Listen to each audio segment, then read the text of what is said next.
Today we're going to cover lecture number 24, where we're going to look at intersection vertical profiles and auxiliary lanes. So we're continuing on with our at-grade intersection design pieces, and we're picking up where we left off last time on this. So first one to talk about is when you do an at-grade intersection, how do you handle the vertical profiles? And so earlier in the class we did vertical profiles and looked at different ways to adjust those. We didn't talk about what to do where two roads cross, what to do at an at-grade intersection. And that's important, right? Because that's a part of, there's a lot of intersections out there. How we deal with those is important to the traveling public. And so we want to be safe and we want to make things smooth for people as they cross through there. So we're going to look at that. The difference is here, one thing to keep in mind here is which is the major road and which is the minor road. And if you've got a small county road intersection out in the middle of the countryside in a rural situation where you've got a major state highway, it's pretty obvious that the major highway is the state highway. Right? It has a lot more traffic, it has higher speeds, and it probably doesn't have a stop sign on it, but the side road does. In those cases, we maintain the cross slopes, the 2% cross slopes, for the major highway. And because the side roads have stops, we aren't worried about that, right? Because no one can go straight through the intersection. They all have to stop and then they'll cross through the intersection after that. So we're not worried about what the side slope or the side road grades are, what the side road vertical profile would be. You're not as worried about it. There are some things we're still worried about. It gets trickier when you go to a signalized intersection or an intersection, a four-way stop, maybe even of equally sized roads or equally important roads through that. Particularly the intersection, the signalized intersection one, because it's quite likely that the side road will get a green light and people will go straight through, right? And how that feels to the driver and to the passengers in the vehicle is important, right? So they have the green light and they go straight through. You may not want to just keep the standard cross slopes on the major road because that'll be quite a bump as people drive through that. And so we'll look at that. So why are we, so what we'll do is we'll create this uniform flat plane, a uniform surface through the center of the intersection. We try to flatten it out as much as we can. It may not be a perfect flat plane, but that's what we aim for, right? And it's all about drainage. We have to worry about, do we have enough cross slope to get water out of the intersection? Right? It can't be perfectly flat there. And so that's why we often have a flat plane. We tilt it to one side or another through that. And that's for the rideability, that's for the comfort of passengers, and that's a little bit of safety too. If there's a big enough bump, you don't want to, at 55 miles per hour, you don't want to send anybody airborne or at least, freak them out and they slam on the brakes or something at the last minute. So we want things to be uniform and comfortable for both the drivers and the passengers in the vehicles, and for the vehicle characteristics and ridership, right? So some large trucks don't handle, a harsh grade brake very well through there. So those are reasons that on a signalized intersection we'll often turn that into a flat plane, and I'll give you some examples of that later. So this is this is from the INDOT design manual. This is what it looks like for a crossroad. This is for the minor road as it crosses a major highway. And if you can remember back some of our cross-section designs we looked at before, the major road is right here, right? It's in this center section here through that. And I've got a new tool here we're going to try out today. We've got the writing tablet, right? So our major road is right here, right? So this is where our major road is going to be, is right here in the center through that. And so this is that standard, this would be the standard 2%. This is really hard to write with. So this is our standard 2% cross slopes through here. Our minor road is coming from outside of that, comes up to it, and usually we keep the peak right here at the center line of the major road. Through that, our stop sign is probably going to be back in here somewhere, right? So that's where people will be stopping, is back in this area, and then they'll pull onto the road or across the road through that. And so over here we've got this grade brake, so pay attention to this. We'll see a table here in a second. We've got the grade brakes over here, which we'll need to keep an eye on. And it's just like when we were doing with vertical curves, what's our, we called that capital A then, right? Our algebraic change in grade through there. And this one, that's called a grade brake in this instance. And there's times we don't have to use a vertical curve, right? If it's low speed, there's going to be a stop sign right here, right? We may not need a vertical curve over here. Now you can put one in. Here's the desirable. Yes, we would rather put a vertical curve in here, and I can switch this icon here to a laser pointer. All right, we can put in a vertical curve and make it nice and smooth through there. We would prefer to do that, but in a tighter situation at low speeds, and you know that there's always going to be a stop sign here, that you have to worry about someone coming straight through the side street, going through the major road and back out the other side. We can just do a grade break and have no vertical curve. And so that's a fairly common thing we'll do as we go through that. All right, so this is from INDOT. Again, this is their guidelines for it. AASHTO says you can do it. INDOT gives you specific numbers to look at. All right, and you can see that 20 and 25 and 30 miles per hour. This is our change in grade for both the crest and the sag curve without a vertical curve, right? So that's without the vertical curve. If we jump back over here, right, here's our sag change in grade. Here would be the crest change in grade through that. And based on speed, this is how much grade change you can have without putting a vertical curve in. All right. So why does it change? Why is it lower, or why at lower speeds can we have a much higher change in grade? Why can we have that? At higher speeds, we're only allowed to go 3%. At 20 miles per hour, we're allowed to go 7%. All right, so it's about that ride and comfort change, right? So over here, if this is a sag curve, right, at 20 miles per hour, it's maybe fine to have this change in grade over here to be 4.5%, right? But at 30 miles per hour, 10 miles per hour faster, we want to keep that down to 1.5% change. It's because that's how, at higher speeds, obviously you're going to feel it a lot more in the car. And so we limit how much change in grade we can have without a vertical curve based on speed. And this is all indicating, again, just like we talked about before. Let me switch this back to a pen.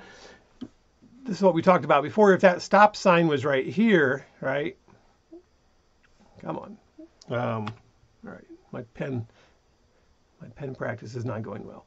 So if our stop sign was right there, and you're going, the idea is that as you come up to that stop sign, you're going slow. Even if the design speed of the road was 55, 1,000 feet down the road, as you come to that stop sign, how close you are to the stop sign where that curve is, you could well be in that 20 to 30 mile per hour range. And that's really what the idea is. And so if we had our curve, 50 or 100 feet back, we would probably use the 30 mile per hour one because we haven't slowed down as much yet back then. Right near the stop sign, where you think your stop sign is going to be, we can go with these higher percentage grade changes without vertical curve. All right, so that's, again, it's all about rider comfort and drivability through there. Here's what a signalized intersection would look like. So this is a sample plan sheet. This is a grading plan from a signalized intersection. And on this signalized intersection, it is higher up here. There's a hill on this side to the north, and then it drops steadily to the south, and then there's a river down here. Through that. So we've got a high location down here. So this is the main line. This is County Road 17, which is a major principal arterial, and it's a 4 through lanes section, and it comes up to be a 5-lane section right here at the intersection with the turn lanes. And actually there's a right turn lane as well, so I guess it's technically 7 lanes across where the turn lanes are. Here in the center, you would say County Road 17 is 5 lanes because there's a center left turn lane through that. So this is a really big road, and this is definitely the major road. This has 30 to 40,000 vehicles per day on it. County Road 10 here, going east and west, it only has, roughly 15,000 to 20,000. So it's still busy, but actually a lot of them turn here, hence the island and our turning roadway. And then it comes south across there, and then going back north, there's actually a double left here. They can turn onto this. This is also a 4-lane section. On this side, this is a 2-lane section over here. So minor road, and then north-south is the major road.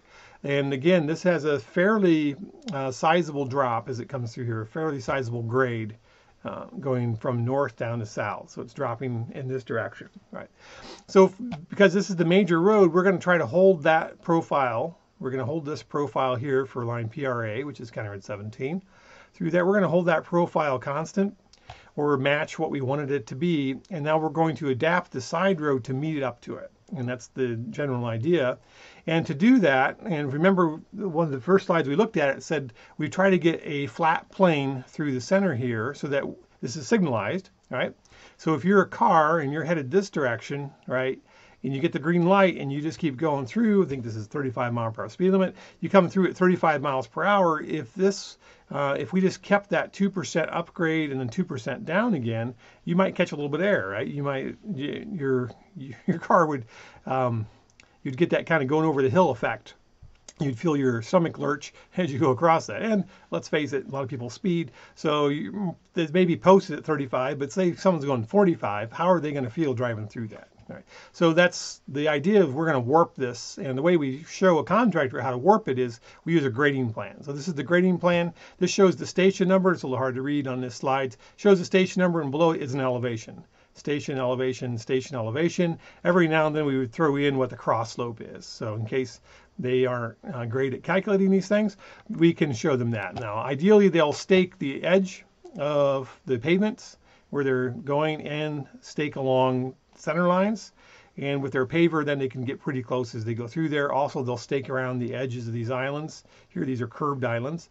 So they'll know what the elevations are here. They can kind of connect the dots through that, right? So this is the grading plan. This took about a week. It took about a week to do this grading plan, right? These are not easy.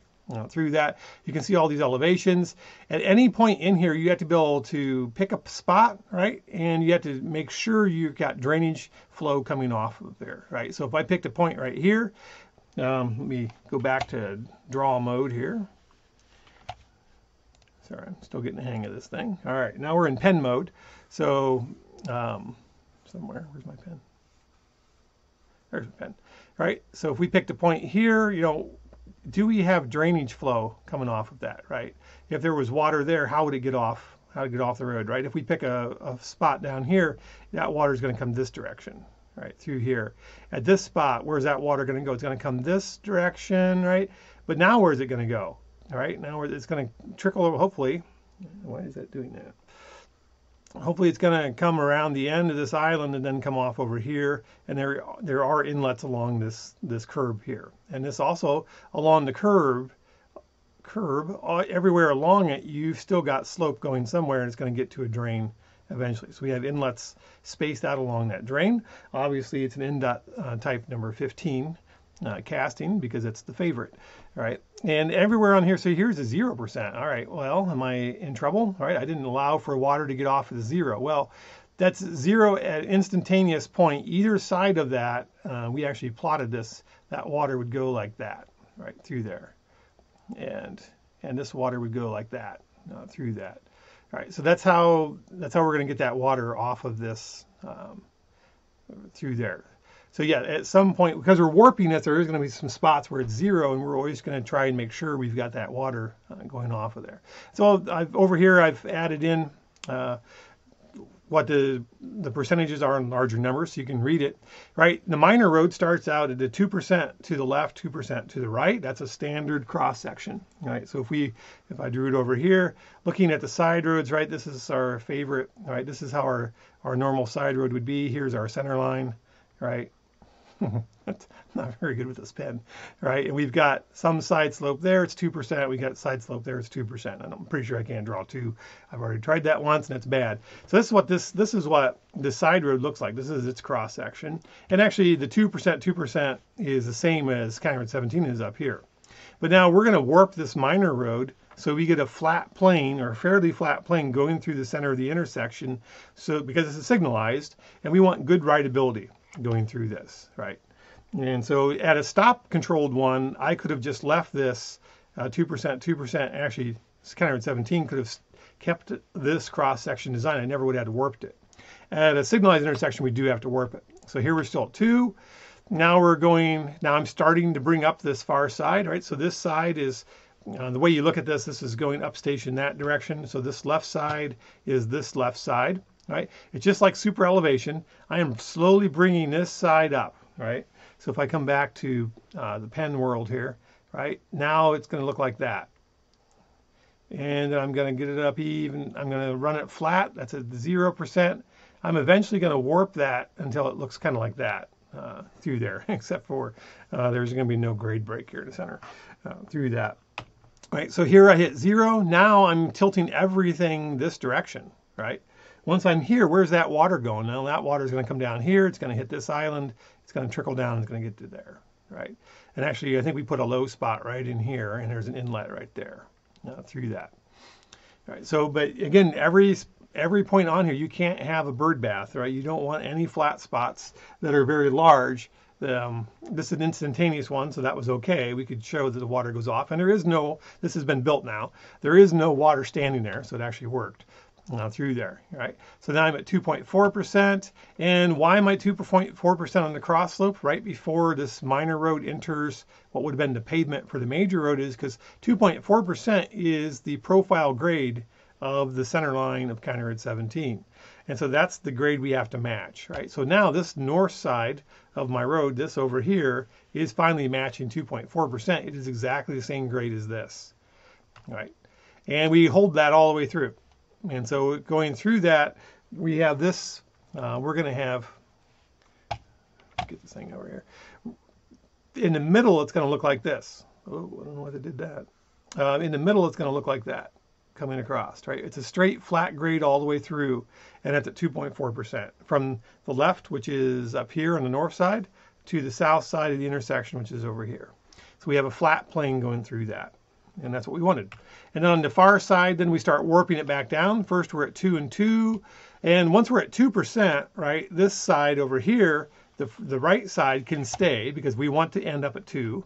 And then we're going to continue to bring down the north side, then 1%, then flat, and then 1% back, and now 2% back. So we step that back down. Now we're back to this original crown section, which is what we want as we go forward. All right, so it's very similar to how we would warp the outside edge of the pavement for super elevation, except this is not on a curve. This is a tangent. Now we're going right through here. And so that we slowly rotate this out, this north side, until we get a flat plane through the center, and then we rotate that north side back down. That gives drivers a nice, smooth, comfortable way across the road. And again, you really have to make sure that you don't leave a flat spot for drainage, because we all know drainage is super important in everything we do right through there. All right, so normally we would have had, let me erase all that. Normally we would have had this if it was, especially if it was a stop controlled, we would have 2% on the main line, this way and this way, right? Through there. And people do that. I've definitely seen designs on 55-mile-per-hour crossroads where people left it like that. And if you ask me, that's just lazy, right? Yes, this takes a little bit of time, but it's a far better product, right? The company I used to work for would have freaked out if we had just decided to leave this at 2%. They're kind of perfectionists, right? So don't be lazy. Flatten these things out in a signalized intersection if you can through there. All right. And we may still have a crown in the side road. So this is another intersection. This is stop controlled. And this is the side road is County Road 40. You did a homework based on this one. You did that. You had to calculate the elevation, the curve through that.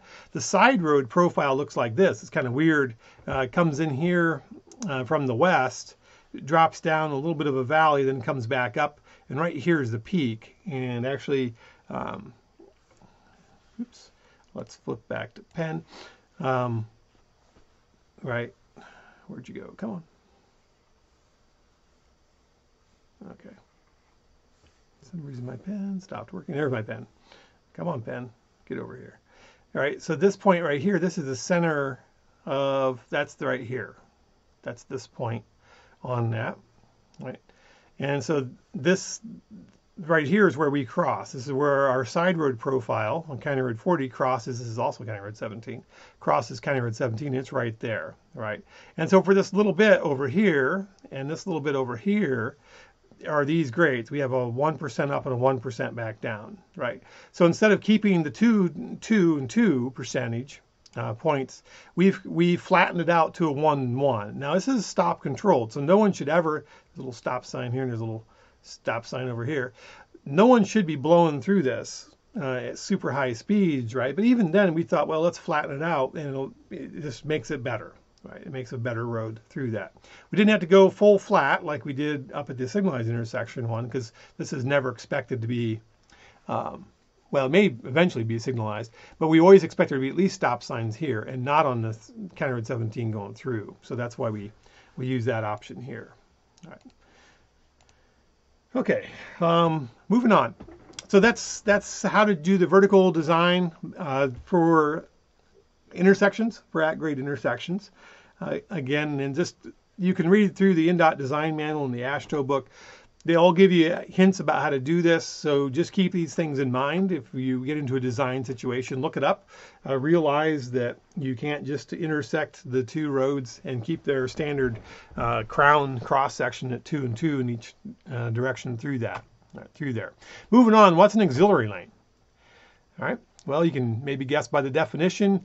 It's not the standard lane. It's an auxiliary lane. It's an extra lane. It's an extra piece. But I guess I wouldn't say that they're really extra. We really need them for good traffic flow and for good movement and for keeping things going, right? So here's a picture from Sturdy at US 30, just outside of campus through there, right? So here we've got auxiliary lanes, or any extra lane, any lane in addition to what we normally have. Here's a right turn lane, right? On southbound on Sturdy, that's an auxiliary lane.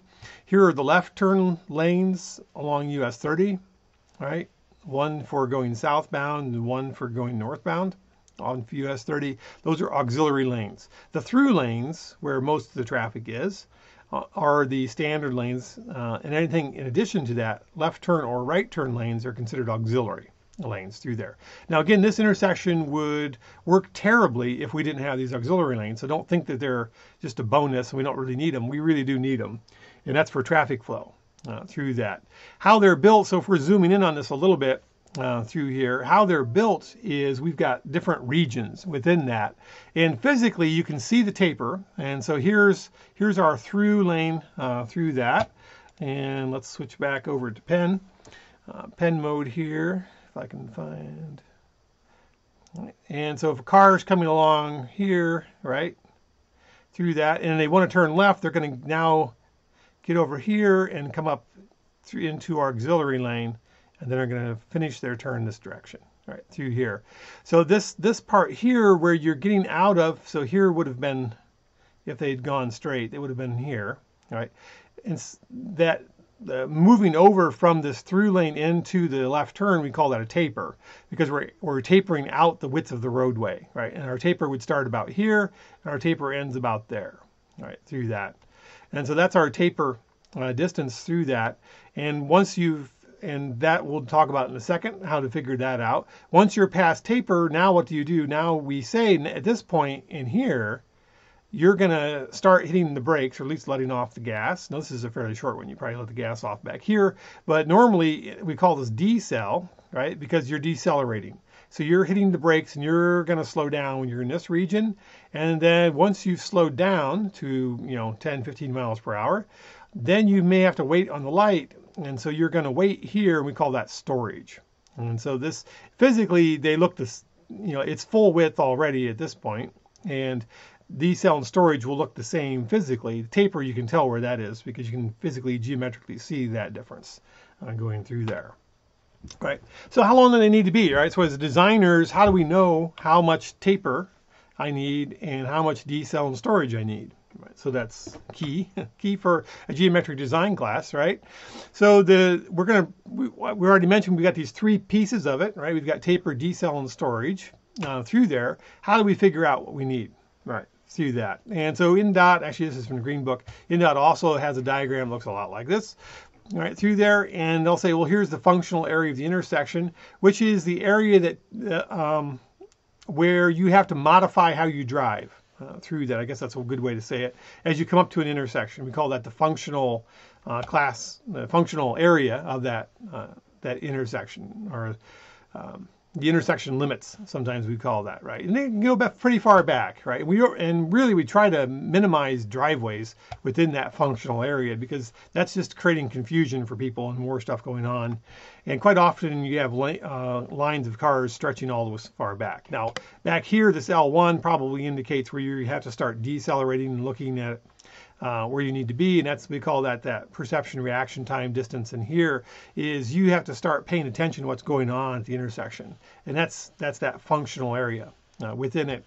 Then you have to get into your lane. This is the right turn lane, right? You have to get over if you wanted to. So there's your taper. Then you have to decelerate, and then you have to wait, and that's your storage piece through there. So those are the four areas. We physically usually lay out these three areas in here, right? The functional limits of an intersection, typically, if you haven't done a traffic analysis, you can usually assume about 600 feet would be your functional limit, and that's how far back you'd want to go through that. And that's what I've seen different jurisdictions have that in their code, that there can be no driveways within 600 feet of an intersection, and I would usually measure that from the stop bar through there, because that's the area we need to retain for people to drive, for people to look at the road and know what they're doing. All right, through here. Here's INDOT's version of this. That perception, reaction time, distance, they've kind of left that off, but here's the three pieces that we're going to design. LT is taper, LD is decel, LS is your storage length. It says so down here. All right, through that. And on the side road, we don't usually worry. This is a stop sign, so everyone is going to have to stop. So on a side street, we don't care about the decel. We don't have LD on the side street because it doesn't matter if you have to wait here or not. You're going to have to stop. And so everybody is already going to be decelerating as they come up on this minor road. Yes, if you pull a lane out for a left turn lane, you're going to have a taper distance, and then you will still have to have storage. And for both a stop sign and a signalized intersection, both work right through there. And so that's a little difference. When you have a two-way stop, we don't worry about the deceleration because we assume everyone already is. Well, they better be. Hopefully they are, right? And so this is INDOT's view of it. You can have both a left turn lane and a right turn lane. Both have taper distance, decel, and then storage, right? The decel is based off of what speed your approach is, and your taper length is 100 feet, it says here, so that doesn't matter about speed either. And then storage is the one big variable out here, which is how many people are turning left and how many people are turning right. That's what we need to know to calculate LS, right? So for a given speed at an intersection, LD and LT are going to be the same for that speed. LS is the variable, and that's the one that's going to be based off of traffic through that. If you're in a very tight, particularly urban situation, you can combine the storage and the decel, right? And so what you're really saying is that people may have to start decelerating during the taper, which you don't really want them to, not for good traffic flow, and especially at higher speeds. You'll want them to move out of the through lane and then hit the brakes through there. But if you're really short on space, and again, this is normally urban and lower speeds, you can combine those two numbers together. So maybe LD was going to be 300 feet, you needed 50 feet for storage. Instead of 350, you just use 300 and say, well, you know, I'm going to eat up 50 feet of that decel with my storage because I don't have any more space. And again, downtown areas, lower speed spots, quite often you don't have enough space to widen this road out. All right, so you'd start your taper later that way and save some space on that. Right? How much decel length do you need? This is from the Astro Green book through there. It's based off of speed. And again, you can read through this and figure out exactly what their deceleration rate here is, 5.8 feet per second squared. It's not the same. What was the deceleration rate for a stopping sight distance? Yeah, 11.2, right?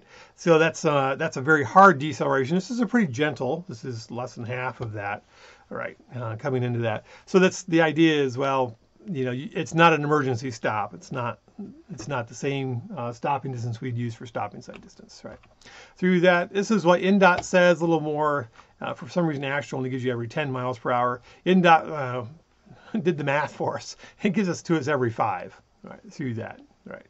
And they're long, right? 55 mile per hour, you need 680 feet of just decel, and that's not including taper and storage.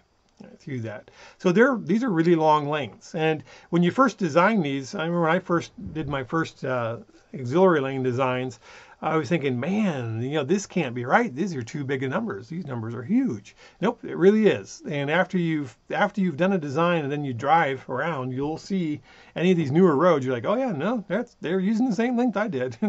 They literally are almost 700 feet long. You know, some of these lanes and more with storage. One thing to note, so these distances are with your, if you're between 0 and 2% grade on the approach, right, coming through there. That County Road 17 example I showed you with the signal, it's 2.4%, right? And so this number, so 55 isn't going to work 680, we had to multiply it by another 1.1.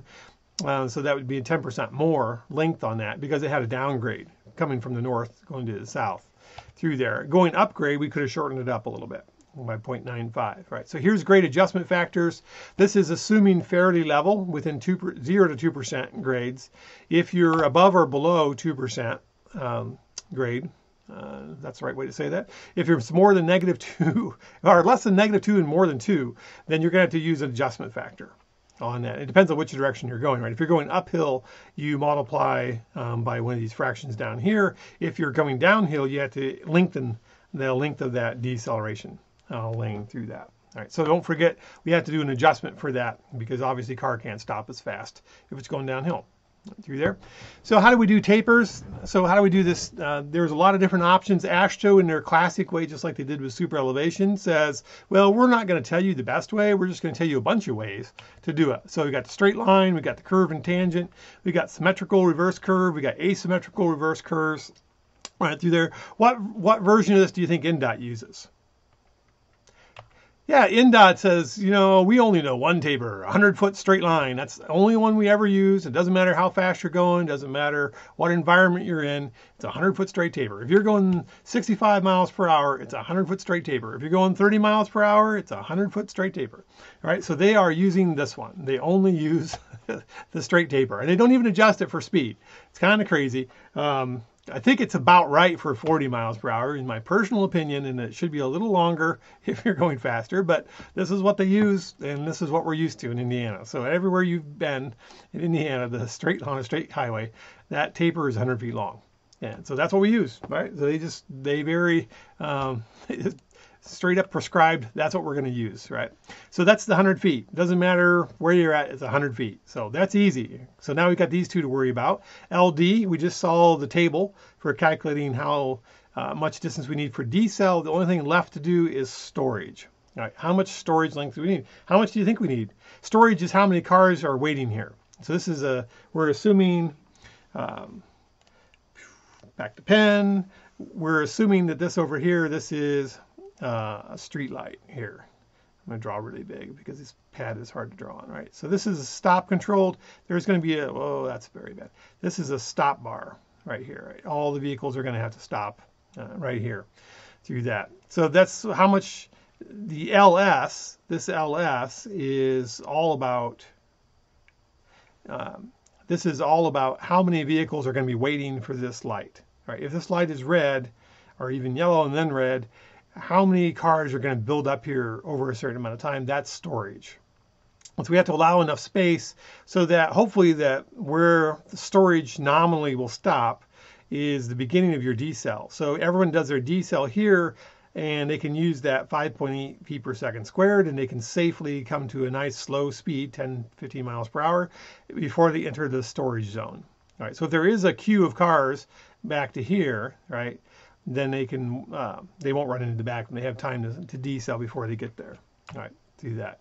And so that's what we're kind of looking at now, right, through there. So, and how do you know how many cars there are, right? That's going to be queue analysis, that's traffic analysis, that's the elective we teach in the fall. So CE457 is taught next fall.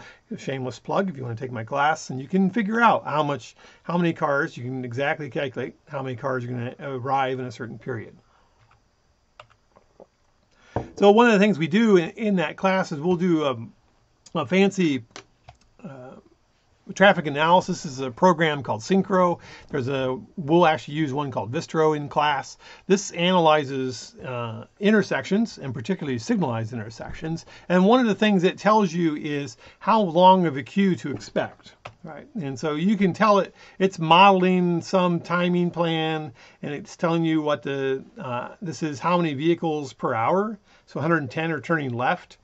110 turning left. Yeah, we can expect about 108-foot queue is what this is telling us. 165 in the through lanes. That through lane is about 155-foot queue at the 95th percentile. And that's what we typically use is 95th percentile because we like to be conservative, right? We like to be, right. So we come back to here and we'd say, well, that 155 feet is what this would be, right? And that's in the through lanes. and we can look at this, and so that 108 feet is in the left turn lane, so that's only 108, this is 155, would be our storage length. So we can pull storage length off of that if we really know a lot about the signal, because to run this analysis, we have to know all the timings, how much green time there is, how much red time, what the cycle length is, and we have to have good traffic numbers, either estimated or counted, and then projected forward. And we're typically, remember, designing 20 years in advance, so we project them forward 20 years through that. So this is what we'd be looking at, is what are these Q lengths. 50th is more or less the average, right? The 95th percentile is the one that NDOT wants you to use, if you can, through that. All right, if the other way to look at it, this for a signalized intersection, is they have a curve where they plot, and here's our turning volume. So if we had 100 vehicles turning a passenger car equivalent in an hour, right, our storage that we would need is going to be a little over 100 feet through there. And this is based on a 75-second cycle length with a volume to capacity ratio of 0.8. And as that volume goes up, this is a more conservative line, right? Because if we're keeping it fairly short, trying to keep that number fairly short, you know, there's it's when you only have 50 vehicles, a 10% discrepancy is a huge jump up in the space we need. Whereas at a 200 vehicles turning, a 10% discrepancy is not so big. So statistically, we can kind of round this curve off, right? And so they want you to use this recommended curve. This lower boundary is 1.5 times the average number of vehicles that would arrive in 75 seconds. This is twice the average vehicles that arrive in 75 seconds. This is a huge factor of safety, basically, all right, that we're trying to use to keep us, to make sure that that storage lane never spills back over, because we don't want that. Right through here. Here's recommended storage lengths based on the cycle, how long your cycle length is, and based on your V over C ratio. All right, so makes sense. So all you need to know is your V over C ratio and your cycle length 20 years from now. All right, so there's the answer to what's the problem with this. All right, my whole beef with this whole system is, you know, I time signals, I still time signals for people. We never know 5 years from now what that cycle length is going to be, and particularly not that V over C. Stuff changes, right? And we're trying to model this for 20 years in the future. Right? If a new Walmart popped up down the road from this, you know, all these assumptions are wrong. Just straight up, they're going to be wrong through there. And so designing that storage length based on this seems really accurate, right? And, you know, mathematically it is, but it's so unpredictable. Even 5 years in the future, even 2 years in the future, it can be fairly unpredictable. What's going to happen with traffic and how someone is going to retime that signal and give a priority to a movement that wasn't the original priority, and it changes your V over C ratio and changes your cycle length, and there's just a lot going on with that. So that's what the problem with that is, right, through there. And so they've given this option here. You're supposed to use this, you know, knowing based on the cycle length, assuming you know what it is, you know, use that 2 times that average. That's this part of the curve, right? That's the 2 times that average through there. And then after 120 seconds, use 1.5, and then assume that each vehicle needs 20 feet, right? Which is almost bumper to bumper. That's pretty tight through there. But the minimum is 40 feet because that's two passenger cars. So that's what we're looking at, right, through there. So that's the problem with that process, right? For conservative, I go with that 2 times, and I take the 120 seconds, and I still use 1.5 times that amount of storage I would need for 120 seconds. You know, that puts us over here, and so that'll put us, actually this is a 75-second only curve right through there, and using 120 seconds and 1.5 times the average number of people arriving, that's a lot of cars. And you know, the maximum NDOT's going to use for a signal is 150 seconds. The range, maybe 60 is the absolute lowest, 80 is more common lowest, 150 is the highest, 120 is a pretty good number. It's not at the peak, but it's close, and you're allowing 1.5 times that, so you could technically say that you are covering the 150-second cycle length through there. I didn't think this up on my own. This is how the company I used to work for also did it, is take that 120 seconds use the 1.5 times the number of vehicles you expect to arrive in 120 seconds, multiplied by 20 feet. That's how much storage space we're going to use. And so this is what it comes down to. If we had 300 vehicles per hour arriving right through here, divided by how many seconds per hour, this is 0.083 vehicles per second arrive, 120 second cycle length, right? So now we've got 10 vehicles arriving. We want to take 1.5 times that. That's our factor of safety. So that says instead of 10 vehicles, we're designing for 15 vehicles. Each vehicle needs 20 feet. That's a 300-foot long storage space. 300 vehicles per hour is a fairly high turn volume. So that's a pretty long storage in normal circumstances, but it comes out to a nice 10, so that's why I used it through there. So that's how we're calculating that. So in this case, we'd need 300 feet of storage, is what that example is showing us right through there. If you have an unsignalized, right, this is unsignalized intersection, then use this, right? So there is no cycle length because it's unsignalized, and it's really just a statistical average or thought about how many vehicles are going to arrive at any one time and have to wait. And so based on a low turning volume at an unsignalized intersection, they say LS is 50 to 75 feet. You know, between 60 and 120 vehicles per hour, use 100. Between 120 and 180, use 150 foot long. If you have more than 180, you know, it's probably going to be north of 200 feet long storage area, right, through that. So just keep that in mind, right? This is for unsignalized, and this is just based off experience, right? So, well, we have intersections with 90, you know, turning vehicles per hour, and 100 foot seems to work, right? That seems to be working for it. Now, if you have a really busy main road and it's stop controlled only on the side road, you want to go to the high end of these through there, because there's going to be fewer gaps for people to be able to pull out and to be able to move forward through that. One of the last things to talk about for this design is moving the lanes over. And so we call this lane shift tapers through there. And the difference, the lane addition taper is what we call that tapered length we saw before. That was adding a new lane in, right? So that's this. And so our taper length is this guy, right? That was LT, and that's our taper length. And if you add a lane in, it's always 100 feet. It doesn't matter which side of the road is, right? So this is the right side, is 100 feet. This side over here, that's your LT, right? That's still 100 feet, right? That's this guy, right, through there. That's that 100 feet, because you're adding that lane in. People are going to have to actively decide to get into that lane, all right, through there. Now, if you're not actively deciding to get into that lane, you're going in the through lane, right, like this, coming this way, and you just keep on through. Okay, it's fine if you stay straight and we only add to the one side. But what if we have to move a lane over, which we almost always do? So we have to widen out when we get to an intersection, right? So you're coming along straight, and now all of a sudden you're following that path there, right, as a through vehicle. And now over here, if you stayed going straight, you'd come through here, right? But then this is the taper, and that's a lane addition. If you wanted to get into that lane, you have to actively decide you're getting that lane. The road itself is guiding you to come through here and to keep going straight through. It's going to guide you on through and bring you back to where you back to the normal 2-lane section back over here, right? For that through movement, these people aren't slowing down, right? And they're not thinking about turning. They just want to get straight through. We use lane shift taper, and that's a different taper than this guy. Don't use 100 feet. Right? These people are going 55 miles per hour. They weren't expecting to turn. They weren't even thinking about it. They weren't letting off the gas. They're just rolling through here. And to make their life smooth and consistent and not scare them and not be too abrupt, we use these taper lengths here.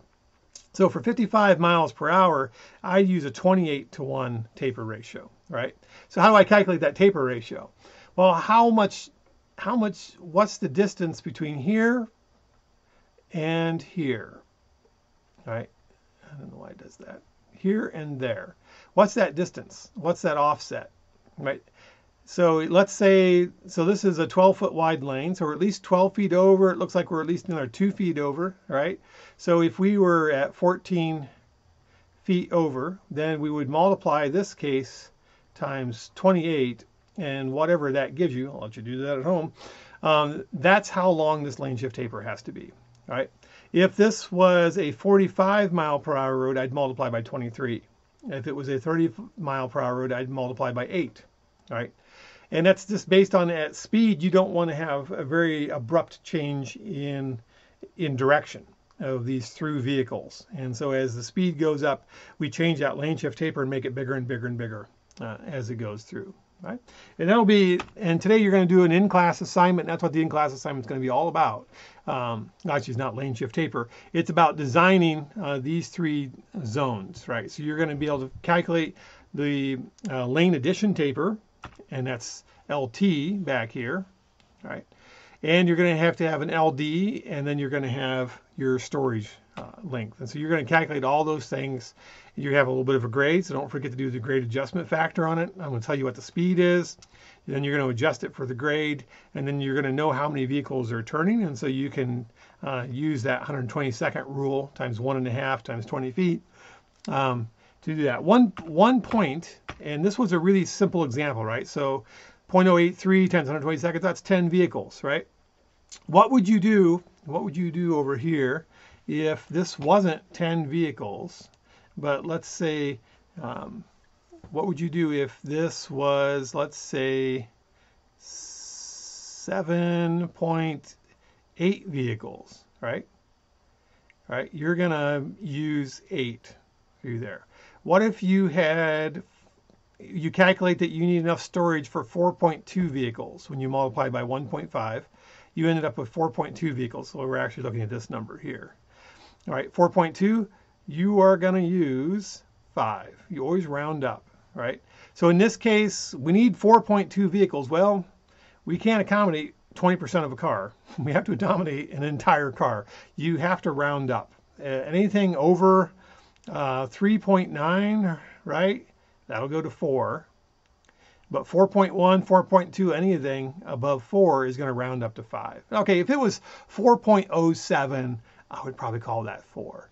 But anything 4.1 and up, you're going to round up to the next whole number, 5. Because we can't have in this case, in traffic numbers, we can, if it's a statistical analysis, we can use fractions of vehicles. But in geometric design, there are no fraction vehicles. So everything has to be rounded up to the next whole vehicle. So just keep that in mind as you're looking through there. In your homework assignment, in your in class, you'll have to round that up through that. Okay, we'll see you next time.